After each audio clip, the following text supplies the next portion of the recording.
I'll be looking at preamble, product, potential, paradigm, packaging, and how we can participate. Those are the things I'll be talking about today. So I have a preamble, the product, the potentials, the paradigm. The paradigm basically talking about new things I think Nigeria should be looking at actually, as far as export is concerned, and how we can do it well. How we can do it well. Because when you think of product, most of the time people think of the fact that they have to be the exporter, they have to be the manufacturer, they have to be the salesperson, they have to be the literally taking up all the jobs. You understand? Now, look at this. Look at the reason why we need to take export seriously. And by export, I mean non-oil export. I mean non-oil export. This is the Nigerian export from 2017 to 2019. And this chart is basically showing you that, look, Nigeria in 2019, we did about 54 billion, 8 billion on exports, 86%. As of last year, 86% of the export done, according to MBS. These are from MBS, source is MBS. According to MBS, we just put it in the pictorial infograph. But according to MBS, we are still in danger. Now, looking at this chart, how will you now imagine? You now imagine the reason why we really must do something. So I want you to see, if you are just coming and want to go into export, see you're going into export beyond making money. You make money, no doubt. Dollar is a lot better now. I mean, over 400. You make money, but more importantly than making money, as also your own contribution to rescuing this nation. Because if you take export more seriously, we'll have enough effects in the system, and then we won't have to have the issue we are having right now. And I will show you the issue very, very shortly. This is unprecedented in the history of mankind, at least in the last century, in which you have oil price going below zero. It has gone up now. It has gone up now. But this was unprecedented, that people were willing to give the oil and pay you. They want to say they are willing to pay you, not for you to pay them, as in they are ready to sell. This is interesting. But this is also important for us because, look, if Nigeria does not do something now, I'm not sure if we will ever do anything because it's not been this bad. So if we don't do something now, there's no way we'll do something again.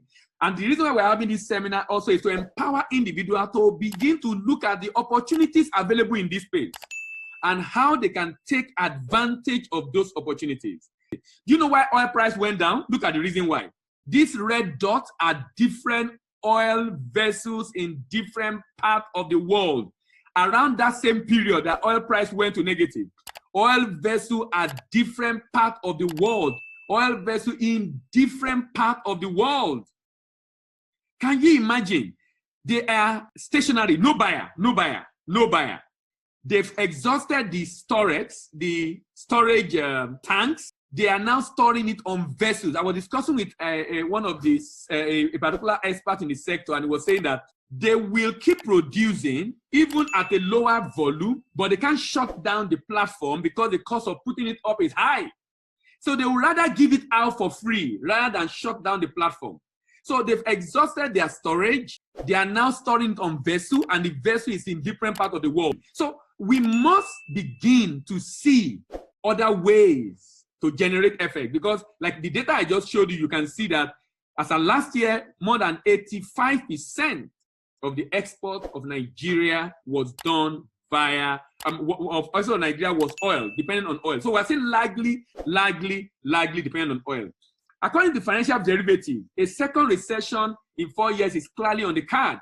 In 2016, it was the incomplete and belated response to the oil price crash that was the trigger. In 2020, the trigger is COVID-19 and preemptive measures on the part of the Monetary and Fiscal Authority. Why more than likely not enough? We're more than likely not enough to start up the looming threat. 4 years ago, look at the difference between recession in 2016 and recession in 2020. We had 25 billion in foreign reserve. External debt was 11.26. We have buffer up to 14.5. With the buffer, we can easily defend Naira. Today, the buffer are down to 9 billion, as external debt has more than doubled to 26.94 billion. Why in reserve, rather? Though we have a higher reserve, 35.9, as at the report of this report by Financial Derivative. Now, between that, our buffer is now 9. Our debt is 26. Now, look at this. I am of the opinion that we don't have this 9 billion. You know why? You know why? You know why? if we net off the P&ID judgment debt, if we net it off, if that debt eventually crystallizes and we net it off, we don't have 9 billion. We practically don't really have enough right now. The impact of COVID-19 on the Nigerian economy has been three-dimensional. First is from the medical and healthcare perspective. The second is through the slowdown in trade, investment, and project finance, considering the fact that our largest and most important trading partner, China, largest import source origin, India, largest export destination, are on lockdown. And that was the challenge we have. The third is through the plunge in oil price. Look at this report from the FMDQ and CBN. Can you see the CBN intervention? Since this year, it has been growing. Since October, November, December, January, February, intervention of CBN has been growing to intervene, to be able to support and provide for those that are looking for FX. Other local sources, small. The foreign portfolio investment, can you see as nosedive, went down. But look at I&E window. This is where export proceed comes in. Investor and exporter inflow. This is where export proceed comes in. Can you see? This is where export proceed comes in. And the export proceed has been going down. And look at the foreign reserve going down. Now, all this is a sign to let us understand the fact that we need this more than ever before. But let's go back to our major discussion today. Our major discussion today is focused on what should be our primary preoccupation in the next 1 year. If you are going to trade in the next 1 year, if you are going to export in the next 1 year, what should be your focus if you are thinking of export? Global food shortage loom to rupture supply chain because of the pandemic. About 80% of the food consumed in the world depend on global food supply chain. Experts project food shortage in the month ahead, including famine in some parts of the world. Near universal lockdown in the world means farm produce cannot leave the farm. Food is not reaching people, and this creates hunger virus, while the food perish at the farm. So food are being thrown away, while shelves of grocery store are empty. Can you imagine? No worker to pick up the fruit, while strawberry on the farm. Vegetable shipment from Africa to Europe and fruit from South America to US have been disrupted. Shipping containers are hard to find because ports have a huge backlog of unclear containers. Fear of food shortage is making countries to cut back on food export. India and Vietnam have suspended export of rice. Russia, the largest wheat producer, suspended the export of processed wheat. Border closure is causing shortage of laborers to work on the farm, and there is going to be price hike for food.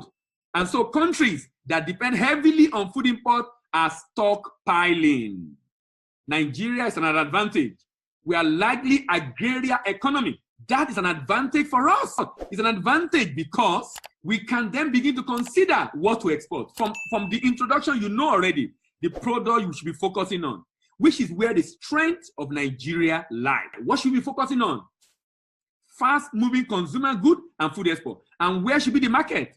I'm going to show you very, very shortly where those markets should be. Now, who are the gainers and losers of COVID-19? Potential winners, medical supplies. So anybody thinking of export, medical supplies, food processing, personal health care, ICT, e-commerce, agriculture. Oil and gas is having potential winners and potential losers. Education, financial services, manufacturing, construction, automobile, aviation sector, tourism are major losers.